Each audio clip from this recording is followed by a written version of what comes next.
Pemirsa, berita Banjarmasin kembali hadir menjumpai PN hari ini. Kali ini lawan ulun, Faya Putri. Sejumlah berita aktual dan beberapa informasi menarik lainnya telah kami siapkan. Berikut berita utama hari ini. Api karhutla nyaris merembet ke permukiman warga Landasan Ulin, Kota Banjarbaru.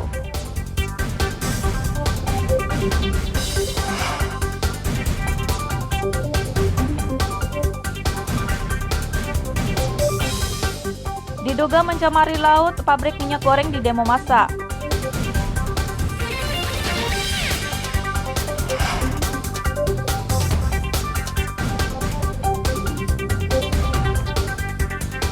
Ratusan pelajar di Kota Banjarbaru ikuti vaksinasi COVID-19 massal.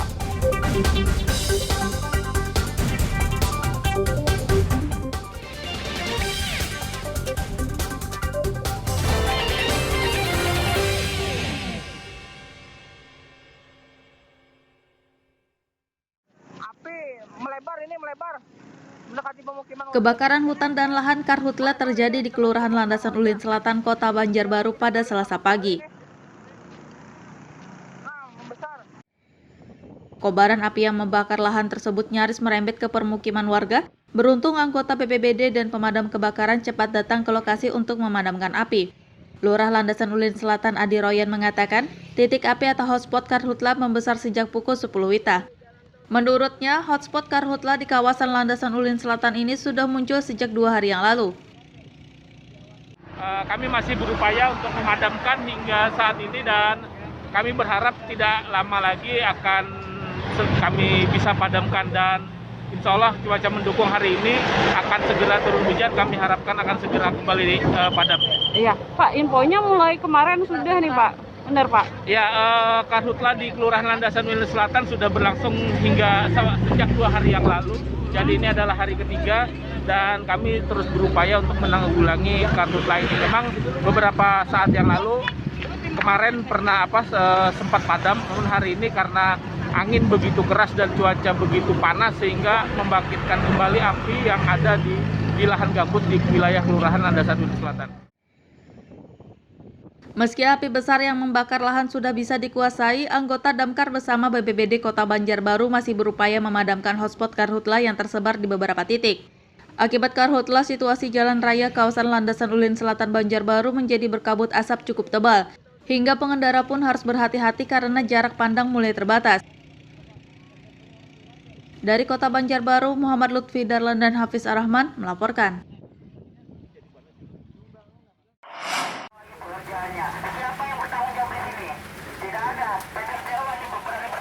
Pabrik minyak goreng PT Sime Darby Oils atau SDO di kawasan Raya Stagen, Pulau Laut Utara, Kabupaten Kota Baru kembali didemo massa dari Lembaga Swadaya Masyarakat LSM pada Selasa siang. Kami tidak mungkin aksi di sini. Sebelumnya pada beberapa hari yang lalu, massa sudah berdemo dan menyampaikan tuntutan mereka mengenai dugaan pencemaran laut akibat limbah dari pabrik minyak goreng tersebut. Selain itu, mereka juga mengambil sampel air di area pabrik minyak goreng tersebut untuk diuji di laboratorium oleh Dinas Lingkungan Hidup Kabupaten Kota Baru. Kali ini massa LSM kembali datang untuk menyampaikan tuntutan dan ingin mengecek kolam pembuangan limbah milik PT SDO. Namun mereka dilarang masuk oleh manajemen perusahaan karena tidak mengantongi izin resmi untuk masuk ke area pabrik minyak goreng tersebut. Untuk tuntutan mereka pada hari ini, mereka akan melihat pembuangan limbah yang ada di perusahaan, kemana arahnya limbah pembuangan tersebut. Masa yang datang tadi sekitar berapa banyak? Masa yang datang pada hari ini kurang lebih sekitar 50 orang. Unjuk rasa tersebut disampaikan dengan kondisi cuaca hujan. Untuk aksi hari ini dilaksanakan dengan damai, yang mana tuntutan mereka untuk melihat kondisi pembuangan tidak diizinkan masuk oleh pihak perusahaan. Namun ada beberapa syarat yang harus dipenuhi oleh masyarakat. Setelah ditolak memasuki area pabrik minyak goreng PT SDO, massa LSM pun membubarkan diri. Dari Kabupaten Kota Baru, Muhammad Lutfi Darlan dan Fauzi Rahman melaporkan. nggak usaha dari pemerintah daerah untuk mengundang langsung? Puluhan orang yang tergabung dalam lembaga swadaya masyarakat di Kabupaten Kota Baru menggelar unjuk rasa pada Senin siang.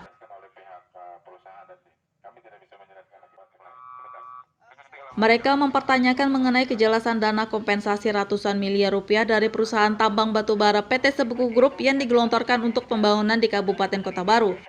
Diketahui dana kompensasi dari PT Sebuku Group mencapai 700 miliar rupiah dengan pencairan tahap awal 200 miliar rupiah. Pengunjuk rasa pun mempertanyakan kepada pemerintah Kabupaten Kota Baru, dana kompensasi dari perusahaan tambang batubara itu bakal digunakan untuk apa saja. Pada hari ini kan kami menyatakan sikap ada 3 tuntutan. Yang pertama itu adalah transparansi dana 200 miliar yang dikeluarkan bertahap pertama.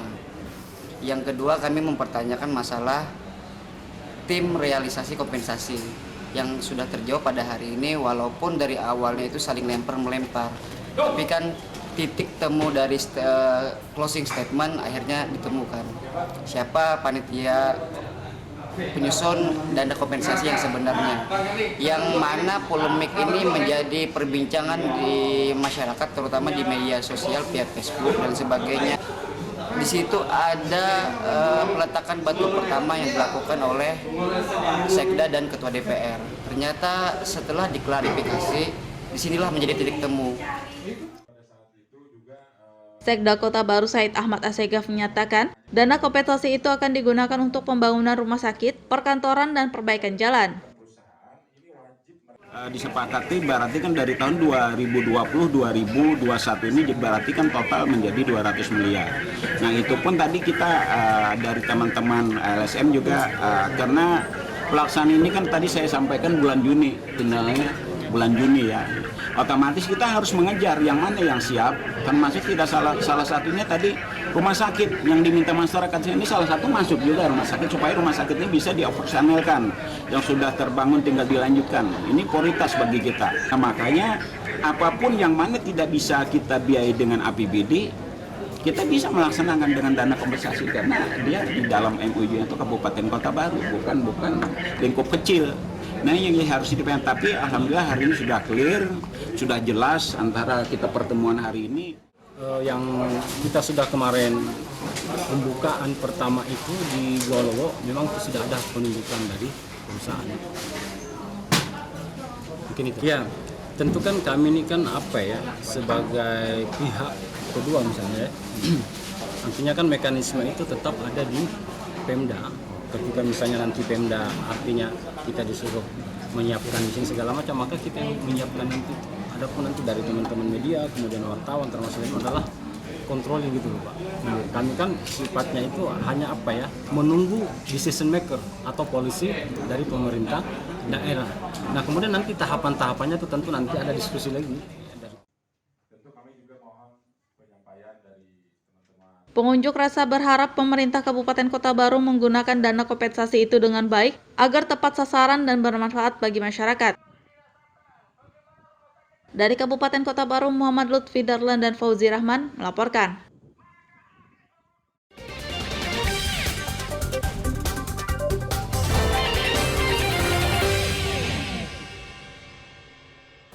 Pemirsa masih bersama kami dalam Berita Banjarmasin. Bagi Anda yang baru bergabung, berikut Berita Banjarmasin utama hari ini.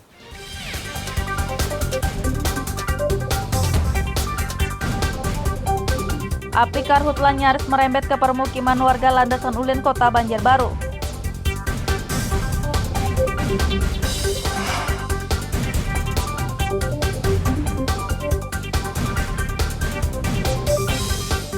Diduga mencemari laut, pabrik minyak goreng di demo massa.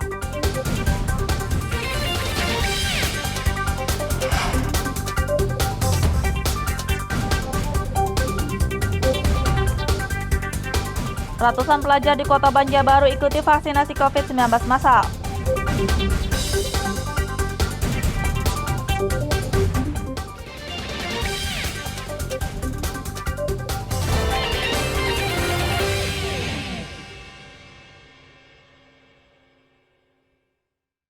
Mengangkat wabah ini di negara kita.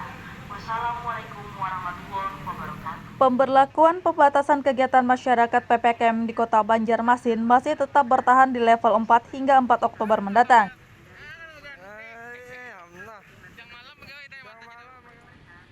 Wali Kota Banjarmasin Ibnu Sina mengatakan pemerintah pusat masih menetapkan Banjarmasin berstatus PPKM level 4 karena belum tercapainya target vaksinasi COVID-19. Menurutnya untuk turun ke status PPKM level 3, angka pencapaian target vaksinasi COVID-19 harus di atas 50%. Sedangkan saat ini capaian vaksinasi Kota Banjarmasin hanya di angka 43%. Jadi ini kan level 4 terasa level 3 sebetulnya. Artinya tetap dibiasakan seperti level 3 Pak lah. Oke. Pak, untuk supaya level 3 beneran gimana tuh? Iya, soal vaksin aja lagi. Vaksin berarti Pak ya? Dimasifkan lagi Pak? Ya, dimasifkan. Untuk stok vaksin sendiri aman Pak di Banjarmasin Pak? Ya, kita ingin pastikan lagi nanti coba cek di Dinas Kesehatan. Karena daftar antrian kan juga banyak di puskesmas. Jadi kalau begitu datang ya biasa langsung didistribusikan, langsung divaksinasi. Tapi kalau memang data memang di bawah standar ini bagaimana Banjarmasin?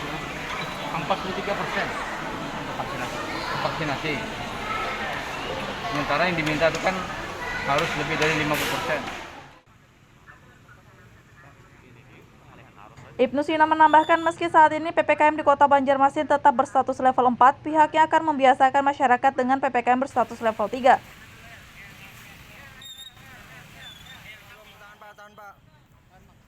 Dari Kota Banjarmasin, Muhammad Lutfi Darlan dan Fudael melaporkan.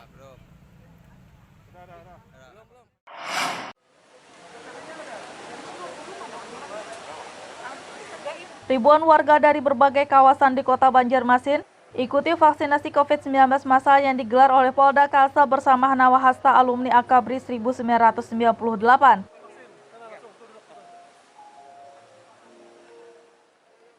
Vaksinasi COVID-19 massal digelar di Gedung Gor Hasanuddin HM kawasan Pangeran Antasari, Banjarmasin Tengah pada Selasa pagi.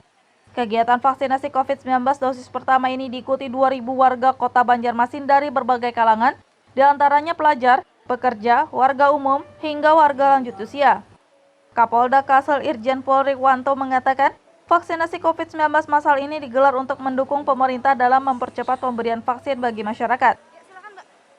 Menyelenggarakan vaksinasi massal, serbu vaksinasi kepada masyarakat. Hari ini ada 2.000 anggota masyarakat yang divaksin. Ada kelompok masyarakat, ada kelompok anak-anak, ada komunitas tertentu. Jumlahnya 2.000 orang. Kemudian ditambah bakti sosial kepada mereka yang terdampak COVID-19. Kehilangan pekerjaan, dan lain-lain.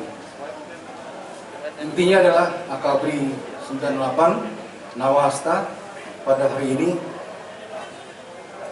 mencoba membagi kebahagiaan dengan masyarakat dalam kaitan memerangi COVID-19 bersama-sama. Irjen Pol Rikwanto berharap stok vaksin COVID-19 selalu tersedia untuk penyelenggaraan vaksinasi massal, sehingga percepatan pemberian vaksin bagi masyarakat segera tercapai. Dari Kota Banjarmasin, Muhammad Lutfi Darlan dan Ahmad Fauzi melaporkan.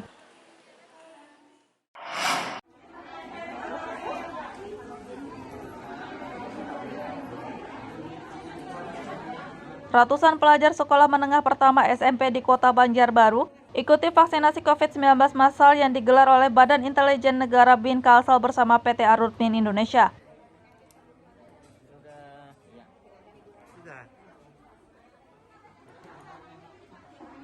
Kegiatan vaksinasi COVID-19 massal untuk pelajar digelar di SMP Negeri 1 kawasan Pangeran Suryansah, Banjarbaru Selatan pada Selasa pagi.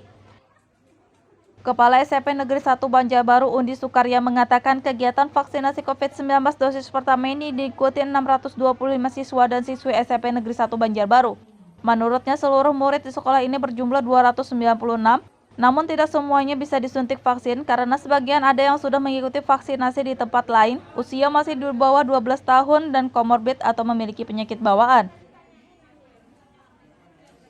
Yang vaksin hari ini 625. Panggilan untuk apa? masih ada sisa Pak, itu rencananya kapan? 28 hari setelah ini vaksin kedua. Jadi yang tadi sisanya kenapa tidak 926? Ada yang sudah vaksin pertama, ada yang sudah vaksin 1-2. Terus ada juga yang komorbid, ada juga yang pernah kena. Ini vaksin yang keberapa nih? Yang satu. Tadi sebelum vaksin apa sih persiapannya? Makan, minum, mandi, dan pakai baju seragam. Netral di kelas berapa sekolahnya? 7 ya. 7I. Tadi vaksin ditemani siapa ke sini? Orang tua. Orang tua ya.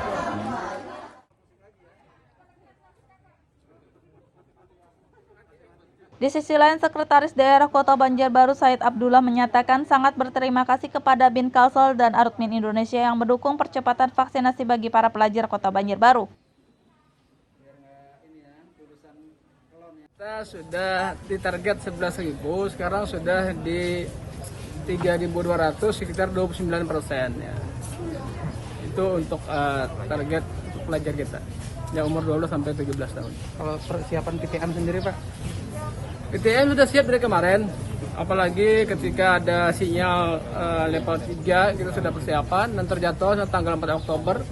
Tapi kita lihat hari ini ya, PPKM level 4 diumumkan kembali, kita akan diskusi kembali. Maksud kami mencoba mengimplementasikan Pentalik ini dalam pelaksanaan kegiatan vaksinasi sebanyak 2.400 dengan pembagian 1.200 dosis pertama, 1.200 dosis kedua untuk SMP 1 Banjarbaru, SMP 2 dan SMP 6. Ya, masing-masing teralokasi 621 untuk SMP 1, 452 untuk SMP 2 dan 127 untuk SMP 6. Vaksinasi COVID-19 massal bagi pelajar di Kota Banjarbaru merupakan salah satu persiapan untuk pembelajaran tatap muka atau PTM yang rencananya akan digelar dalam waktu dekat. Dari Kota Banjarbaru, Muhammad Lutfi Darlan dan Fahmi melaporkan.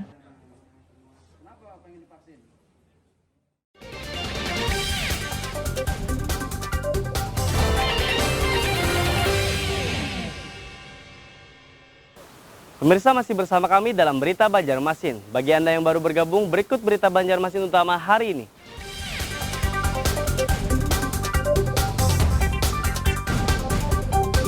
Api karhutla nyaris merembet ke permukiman warga Landasan Ulin, Kota Banjarbaru.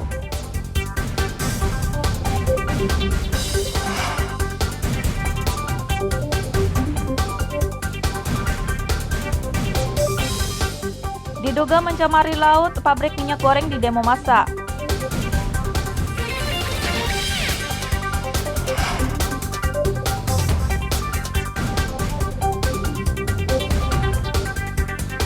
Ratusan pelajar di Kota Banjarbaru ikuti vaksinasi COVID-19 massal.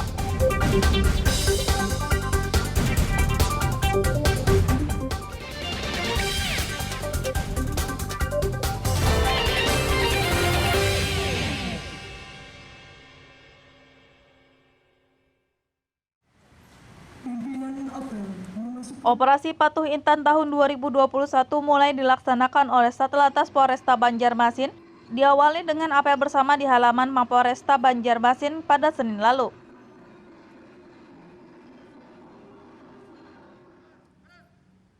Kasat Lantas Polresta Banjarmasin Kompol Gustaf Adolf Mamuaya mengatakan, Operasi Patuh Intan tahun 2021 digelar selama 14 hari, yakni sejak 20 September hingga 3 Oktober. Menurutnya, dalam Operasi Patuh Intan kali ini pihaknya akan lebih mengedepankan tindakan edukatif untuk membuat masyarakat lebih mengerti tentang aturan berlalu lintas. Jadi terkait masalah Operasi Patuh Intan 2021, kita mungkin agak berbeda dengan operasi patuh sebelumnya. Kalau yang sebelumnya memang kita lebih banyak melaksanakan tindakan-tindakan represif atau penindakan. Nah, untuk di tahun ini sesuai dengan perintah dari Korlantas sendiri, yaitu kita lebih ke arah edukatif. Edukatif dalam rangka pencegahan penyebaran COVID-19. Jadi kita lebih melakukan penyuluhan kepada masyarakat, juga terkait masalah aturan-aturan lalu lintas. Pada Operasi Patuh Intan 2021 ini diharapkan masyarakat memiliki kesadaran lebih tinggi untuk tertib berlalu lintas. Dari Kota Banjarmasin, Muhammad Lutfi Darlan dan Hafiz Arrahman melaporkan.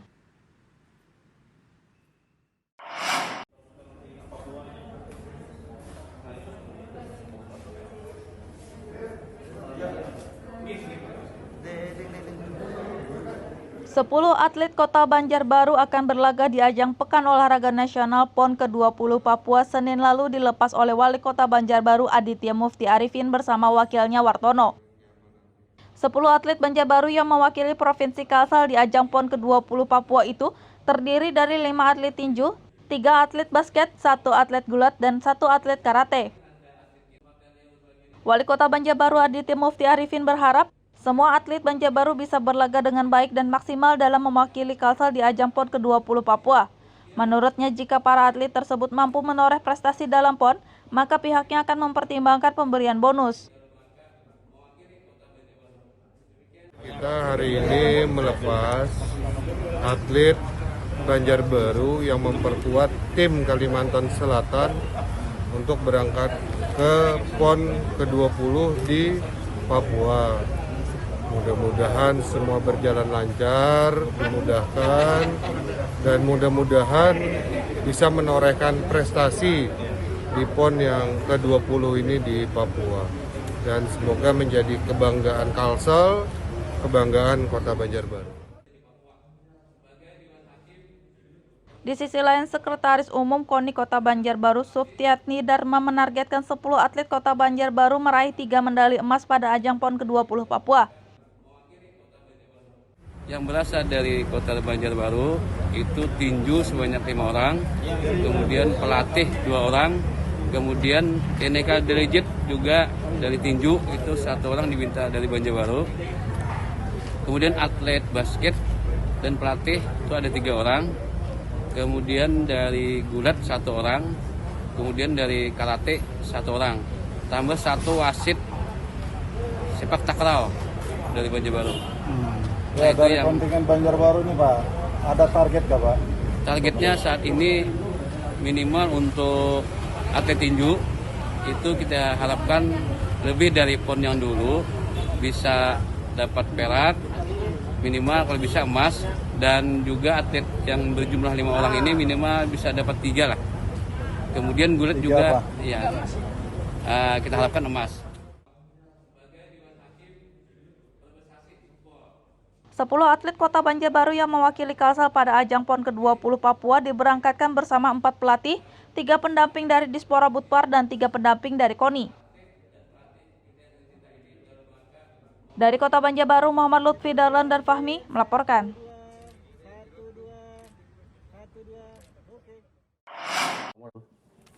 Selamat pagi, salam sejahtera bagi kita semua. Tak hanya Kota Banjarbaru, Kabupaten Tapin juga melepas 13 atletnya untuk mewakili Provinsi Kalimantan Selatan pada ajang Pekan Olahraga Nasional PON ke-20 Papua.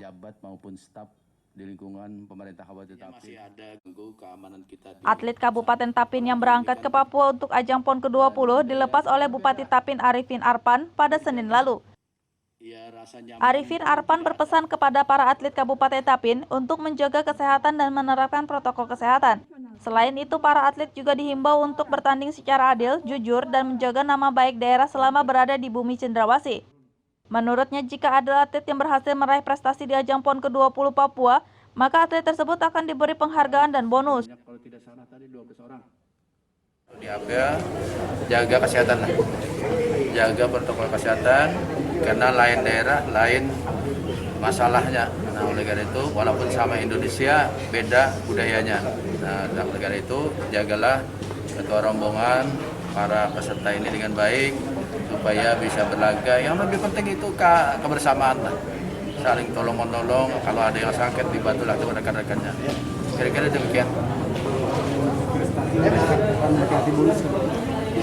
Itu sudah biasa, biasanya dikasih bonus, dapat ini penghargaan dari pemerintah daerah, besarannya kain tadi padahal. Nah, itu kita melihat tadi dulu, melihat hasilnya dulu. Ada sambo, anggar, panahan, gulat, e-sport sama tinju. Kalau e-sport itu sifatnya hanya eksibisi ya. Nah, eksibisi itu memperebutkan medali juga, tapi tidak dihitung untuk perolehan medali provinsi tersebut. Yang berpotensi dapat medali mendapatkan? Yang berpotensi ya artinya kita semuanya kita berpotensi untuk mendapatkan medali. Kita tidak tahu kekuatan lawan. Soalnya ini kan ajangnya ajang provinsi kan.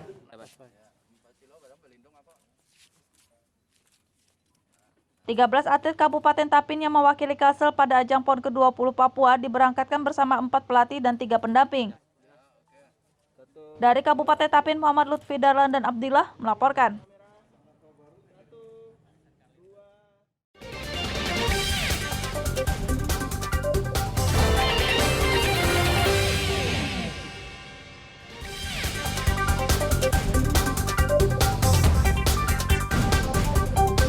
Api karhutla nyaris merembet ke permukiman warga Landasan Ulin, Kota Banjarbaru.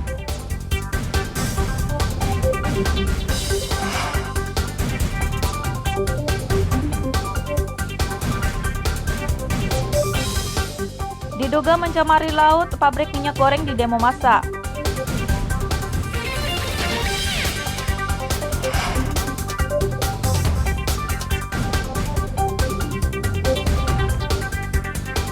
Ratusan pelajar di Kota Banjarbaru ikuti vaksinasi COVID-19 massal.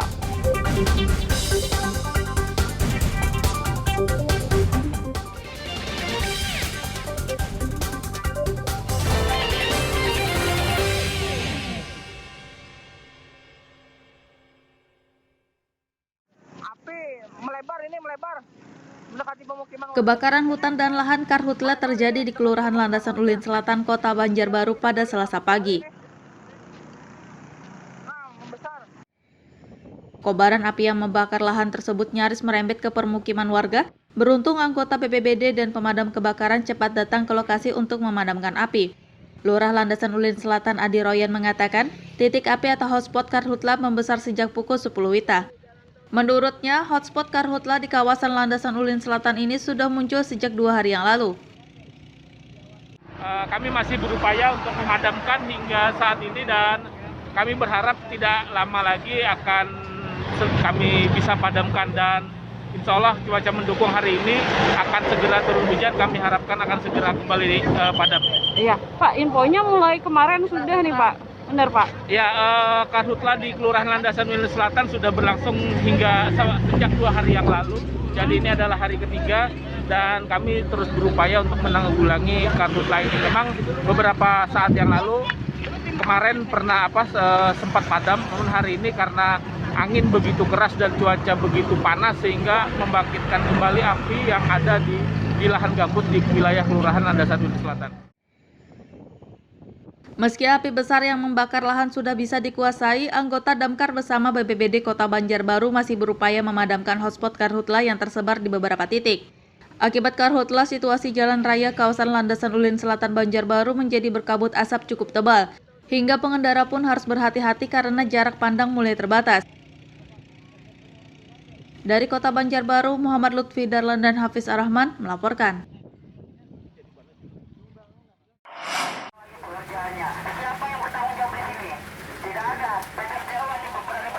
Pabrik minyak goreng PT Sime Darby Oils atau SDO di kawasan Raya Stagen, Pulau Laut Utara, Kabupaten Kota Baru kembali didemo massa dari Lembaga Swadaya Masyarakat LSM pada Selasa siang. Kami tidak mungkin aksi di sini. Sebelumnya pada beberapa hari yang lalu, massa sudah berdemo dan menyampaikan tuntutan mereka mengenai dugaan pencemaran laut akibat limbah dari pabrik minyak goreng tersebut. Selain itu, mereka juga mengambil sampel air di area pabrik minyak goreng tersebut untuk diuji di laboratorium oleh Dinas Lingkungan Hidup Kabupaten Kota Baru. Kali ini massa LSM kembali datang untuk menyampaikan tuntutan dan ingin mengecek kolam pembuangan limbah milik PT SDO. Namun mereka dilarang masuk oleh manajemen perusahaan karena tidak mengantongi izin resmi untuk masuk ke area pabrik minyak goreng tersebut. Untuk tuntutan mereka pada hari ini, mereka akan melihat pembuangan limbah yang ada di perusahaan, kemana arahnya limbah pembuangan tersebut. Masa yang datang tadi sekitar berapa banyak? Masa yang datang pada hari ini kurang lebih sekitar 50 orang. unjuk rasa tersebut disampaikan dengan kondisi cuaca hujan. Untuk aksi hari ini dilaksanakan dengan damai, yang mana tuntutan mereka untuk melihat kondisi pembuangan tidak diizinkan masuk oleh pihak perusahaan. Namun ada beberapa syarat yang harus dipenuhi oleh masyarakat. Setelah ditolak memasuki area pabrik minyak goreng PT SDO, massa LSM pun membubarkan diri. Dari Kabupaten Kota Baru, Muhammad Lutfi Darlan dan Fauzi Rahman melaporkan. Ada nggak usaha dari pemerintah daerah untuk mengundang langsung? Puluhan orang yang tergabung dalam lembaga swadaya masyarakat di Kabupaten Kota Baru menggelar unjuk rasa pada Senin siang.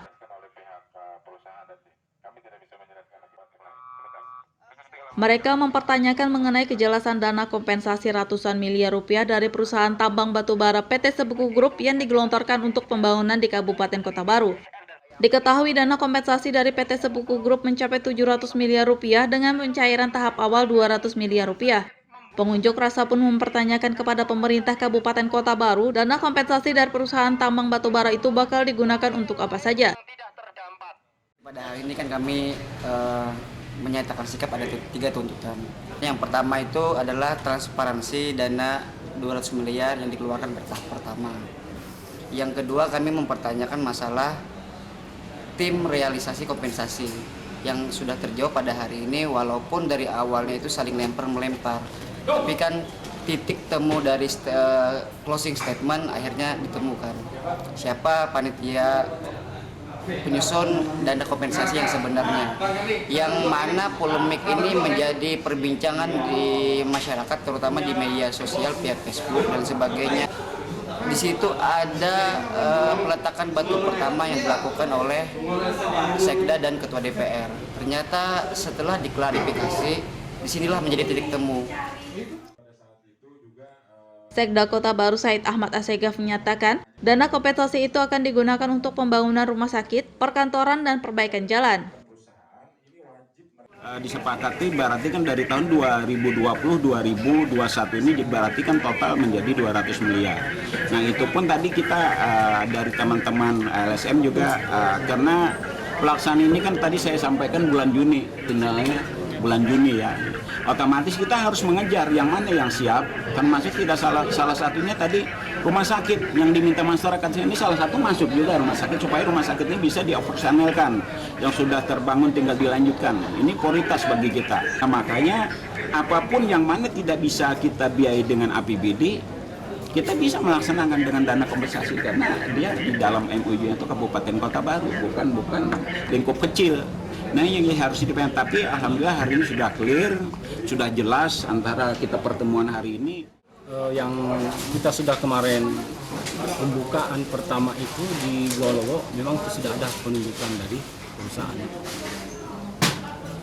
Mungkin itu. Ya, tentu kan kami ini kan apa ya, sebagai pihak kedua misalnya, nantinya kan mekanisme itu tetap ada di Pemda.